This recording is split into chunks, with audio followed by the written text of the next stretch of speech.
নমস্কার বন্ধুরা, kitchen of সোনটাই চ্যানেলে আপনাদের স্বাগত। আমি আজকে এসেছি পটল পোস্তের রেসিপি নিয়ে। ভিডিওটি দেখতে থাকুন, আশা করি ভালো লাগবে। আমি এখানে পটলগুলোর খোসা ছাড়িয়ে আস্তই রেখেছি, কিন্তু মাথার দিক থেকে সামান্য চিড়ে নিয়েছি। এর মধ্যে পরিমাণ মতো নুন এবং হলুদ দিয়ে ভালো করে মাখিয়ে নিলাম। এইদিকে একটা মিক্সি বাটির মধ্যে একটু বেশি পরিমাণে পোস্ত দিয়ে দিলাম, আর দিয়েছি দুটো কাঁচা লঙ্কা। এরপর পেস্টটা বানিয়ে একটা বাটিতে ঢেলে নিচ্ছি। অন্যদিকে আমি কড়াইতে তেল গরম করতে বসিয়ে দিয়েছি। তেলটা গরম হয়ে গেলে একে একে পটলগুলো তেলের মধ্যে ভাজার জন্য দিয়ে দিচ্ছি। পটলগুলো হালকা লাল করে ভেজে তুলে নিচ্ছি।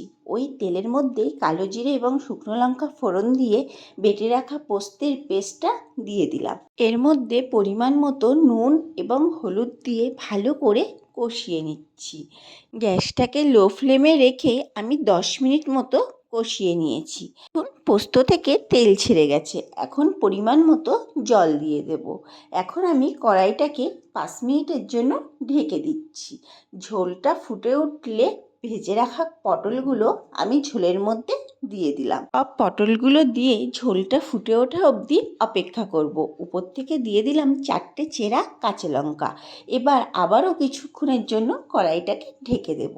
ঝোলটা একটু টেনে যাওয়া পর্যন্ত অপেক্ষা করব। ঢাকনাটা তুলে এবার আমি খুন্তি দিয়ে ভালো করে নাড়িয়ে নেব। আমি এখানে একটু সামান্য চিনি ব্যবহার করেছি, আপনারা চাইলে স্কিপ করতে পারেন। নিরামিষি রান্নায় একটু মিষ্টি ব্যবহার করলে স্বাদটা একটু বেশিই ভালো হয়। এরপর নামিয়ে নিচ্ছি। তৈরি হয়ে গেল আমার নিরামিষি পটল পোস্তের রেসিপি।